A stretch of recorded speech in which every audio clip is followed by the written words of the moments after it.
കശ്മീരിലെ പെഹൽഗാമിലെ ഉല്ലാസയാത്രികയായിട്ട് എത്തിയ സ്ത്രീകളുടെ മുന്നിൽ വെച്ചായിരുന്നു അവരുടെ ഭർത്താക്കന്മാരുടെ ജീവൻ എടുക്കുന്നത്.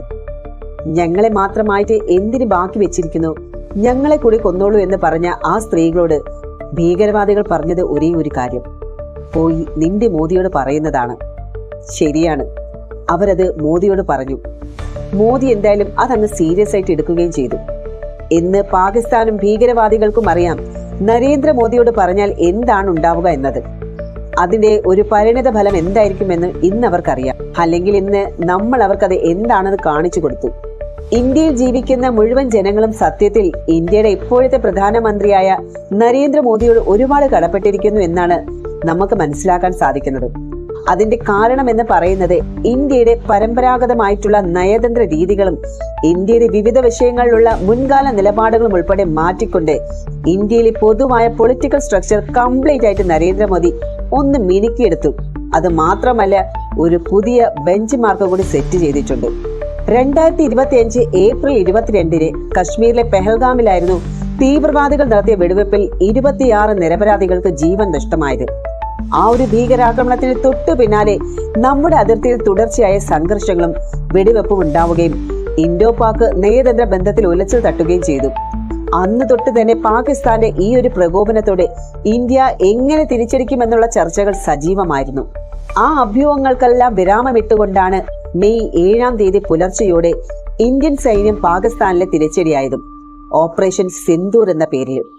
ആ ഒരു ദൗത്യം ആരംഭിച്ചതും 9ഓളം ഭീകര കേന്ദ്രങ്ങളെ ലക്ഷ്യമിട്ട് നടത്തിയ ആ ഒരു മിസൈൽ ആക്രമണങ്ങൾ നിരവധി ഭീകരവാദികളെ ഇല്ലാതാക്കിയതായും ഇന്ത്യയുടെ ഈ ഒരു ആക്രമണത്തോടുള്ള പ്രതികരണമായിട്ടായിരുന്നു പാകിസ്ഥാൻ സൈന്യം ഓപ്പറേഷൻ ബുനിയാൻ അൽ മർസൂസ് എന്ന പേരിൽ ഒരു കൗണ്ടർ ഡ്രോൺ അറ്റാക്ക് ആരംഭിക്കുന്നതും നമ്മൾ കണ്ടതാണ്. ഈ ഒരു ആക്രമണ പ്രത്യാക്രമണങ്ങൾ അണ്വായുധ ശേഷിയുള്ള ഇരു രാജ്യങ്ങൾക്കുമിടയിൽ ഒരു ഫുൾ ബ്ലോൺ വാറിലേക്ക് കാര്യങ്ങളെ കൊണ്ടുചെന്നെന്ന് എത്തിക്കുമോ എന്നുള്ള ആശങ്കയിലായിരുന്നു നമ്മൾ ഓരോരുത്തരുടെയും. സൈന്യത്തിന്റെ രാഷ്ട്രീയ സഖ്യങ്ങളെക്കാൾ മേൽക്കോയ്മ പാകിസ്ഥാൻ എന്ന രാജ്യം ഈ ഒരു യുദ്ധത്തിലേക്ക് ഇങ്ങനെ ഇറങ്ങി പുറപ്പെടുമ്പോൾ ഉണ്ടാകാനിടയുള്ള ദുരന്തങ്ങളെക്കുറിച്ചും ലോകരാഷ്ട്രങ്ങളും ഉത്കണ്ഠയിലായിരുന്നു. എന്നാൽ ആശ്വാസം എന്നുള്ള പോലെ തന്നെ ഈ ഒരു യുദ്ധരംഗം സമാധാനത്തിലേക്ക് പോകുന്നതാണ് നമ്മൾ കണ്ടത്. പാകിസ്ഥാൻ എന്ന രാജ്യത്തിന് ഇന്ത്യയുമായി ഈ യുദ്ധത്തിലേക്ക് അത്ര എളുപ്പത്തിലൊന്നും ഇറങ്ങിച്ചെല്ലാവുന്ന ഒരു സാഹചര്യമല്ല ഉണ്ടായിരുന്നത്. കഴിഞ്ഞ ഒരു വർഷത്തിലേറെയായി നിലനിൽക്കുന്ന അനുദിനം വഷളായി മാത്രം വരുന്ന സാമ്പത്തിക രാഷ്ട്രീയ പ്രതിസന്ധിയാണ് പാകിസ്ഥാനിലുള്ളത്. രാജ്യത്തെ കറൻസിയായ പാകിസ്ഥാനി റുപ്യ താഴേക്ക് കൂപ്പുകുത്താൻ തുടങ്ങിയിട്ടും മാസങ്ങളായി. കരുതൽ വിദേശ കറൻസി കഷ്ടിച്ച് ഒരു മാസത്തെ ചെലവിന് തികയുമെന്ന് പറയാൻ തുടങ്ങിയതും കാലം കുറയായി. എന്തായാലും കഴിഞ്ഞ ദിവസം നമ്മുടെ പ്രധാനമന്ത്രി ശ്രീ നരേന്ദ്രമോദി രാജ്യത്തോട് ഒരു പ്രത്യേക പ്രസംഗവും നടത്തിയിരുന്നു. ഭാരതം നടത്തിയ വിജയകരമായ ഓപ്പറേഷൻ സിന്ദൂറിന് പിന്നാലെ ഉണ്ടായ ആ ഒരു പ്രസംഗം ശരിക്കും ശക്തമുള്ളതും നമ്മളെയെല്ലാം അത്രത്തോളം അഭിമാനിക്കുന്നതുമായിരുന്നു. കാരണം നമ്മുടെ ആംഡ് ഫോഴ്സിനെ പറ്റിയൊക്കെയാണ് ഒരു രോമാഞ്ചപരമായിട്ടുള്ള കാര്യങ്ങൾ, നമ്മളുടെ ഭാരതത്തെ കുറിച്ചുള്ള കാര്യങ്ങളൊക്കെ തന്നെയാണ് അദ്ദേഹം എടുത്തു പറഞ്ഞിട്ടുണ്ടായിരുന്നതും. നമ്മുടെ സൈന്യത്തെ കുറിച്ച് പറഞ്ഞതും ഓപ്പറേഷൻ വിജയത്തെ കുറിച്ച് വിശദീകരിച്ചതും പാകിസ്ഥാന് ഒരു ശക്തമായ താക്കീത് കൊടുത്തതും ഒക്കെ തന്നെയെല്ലാം ആ ഒരു പ്രസംഗത്തിൽ ഉണ്ടായിരുന്നു. അതുപോലെ തന്നെ നമ്മുടെ രാജ്യം നൽകിയ ശക്തമായ മറുപടിക്ക് ശേഷം പാകിസ്ഥാൻ കുറച്ച് കള്ളങ്ങളൊക്കെ പ്രചരിപ്പിക്കാൻ ശ്രമിച്ചിരുന്നു. എന്നാൽ നമ്മുടെ പ്രധാനമന്ത്രി ചെയ്ത കാര്യങ്ങൾ കൊണ്ട് തന്നെ ആ കള്ളങ്ങളെല്ലാം പൊട്ടിപ്പൊളിഞ്ഞ് പാളീസായി എന്ന് വേണമെങ്കിൽ പറയാം. അപ്പം അദ്ദേഹം പ്രസംഗത്തിൽ പറഞ്ഞിട്ടുള്ളത് ഹൃദയസ്പർശിയുമായിട്ടുള്ള കുറെ കാര്യങ്ങൾ തന്നെയായിരുന്നു. അതായത് നമ്മുടെ ഈ ഒരു പ്രധാനമന്ത്രി ആ ഒരു പ്രസംഗത്തിൽ പറഞ്ഞ കാര്യങ്ങൾ വളരെ ഹൃദയസ്പർശിയായിട്ടുള്ള കാര്യങ്ങൾ തന്നെയായിരുന്നു. അദ്ദേഹം ആ ഒരു പ്രസംഗം തുടങ്ങിയാൽ തന്നെ നമ്മുടെ സൈനികരെ കുറിച്ച് പറഞ്ഞുകൊണ്ടാണ്. അദ്ദേഹം പറഞ്ഞത്, കഴിഞ്ഞ കുറച്ച് ദിവസങ്ങളായി നമ്മുടെ രാജ്യത്തിന്റെ ശക്തിയും അതേസമയം സമന്വയവും നമ്മൾ നേരിട്ട് കണ്ടു. ഭാരതത്തിന്റെ ധീരരായ സൈനികരെ ഞാൻ സല്യൂട്ട് ചെയ്യുന്നു എന്നാണ് ഓപ്പറേഷൻ സിന്ദൂരിൽ നമ്മുടെ സൈനികർ കാണിച്ച ധീരതയെക്കുറിച്ചും അദ്ദേഹം വാചാലനായതും. ഓപ്പറേഷൻ സിന്ദൂറിന്റെ ലക്ഷ്യങ്ങൾ നേടിയെടുക്കുന്നതിൽ നമ്മുടെ സൈനികർ, ധീരമായ സൈനികർ അതിശയകരമായിട്ടുള്ള ധീരതയാണ് കാണിച്ചത്.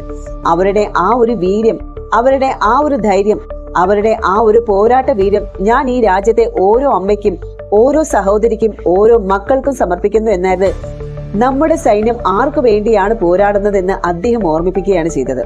അതോടൊപ്പം തന്നെ ഓപ്പറേഷൻ സിന്ദൂർ ഇത് നമ്മുടെ ഭീകരതയ്ക്കെതിരായിട്ടുള്ള പോരാട്ടത്തിൽ രാജ്യത്തിന്റെ ആകെയുള്ള ഒരു ഒരുമയാണ് കാണിക്കുന്നത്. അടുത്തിടെ ഉണ്ടായ ഭീകരാക്രമണത്തിന് ശേഷം അദ്ദേഹം എടുത്തു പറഞ്ഞ ഒരു കാര്യം, മുഴുവൻ രാജ്യവും, ഓരോ പൗരനും, ഓരോ സമൂഹവും, ഓരോ രാഷ്ട്രീയ പാർട്ടികളും ഒറ്റക്കെട്ടായി ഭീകരതയ്ക്കെതിരെ ശക്തമായിട്ടുള്ള നടപടി ആവശ്യപ്പെട്ടു എന്നുള്ളതാണ്.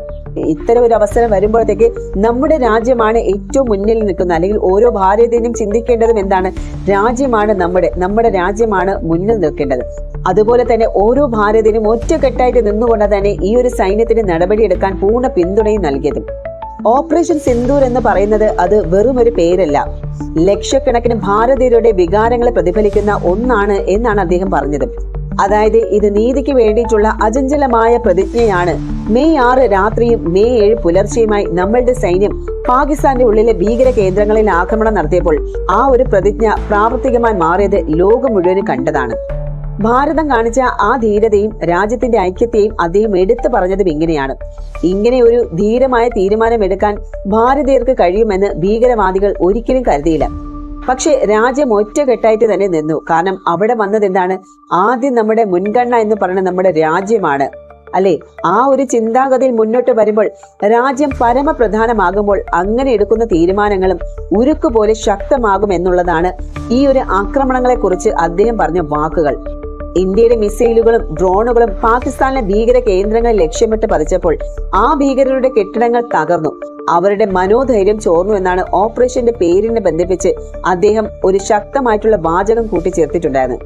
കേട്ടോ ഭീകരവാദികൾ, നമ്മളുടെ സഹോദരിമാരുടെ സിന്ദൂരം തകർക്കാൻ ധൈര്യം കാണിച്ചു. ഭാരതം ആ ഭീകരന്മാരുടെ ആസ്ഥാനങ്ങൾ തകർത്തെറിഞ്ഞു. ഭീകര ആക്രമണങ്ങളിലൂടെ നമ്മളുടെ സഹോദരിമാരുടെ നെറുകയിൽ സിന്ദൂരം മായ്ക്കാനുള്ള ശ്രമങ്ങൾക്ക് ഭാരതം എങ്ങനെ മറുപടി നൽകിയെന്ന് ഈ ഒരു വാചകം ശരിക്കും കാണിച്ചു തരുന്നുണ്ട്.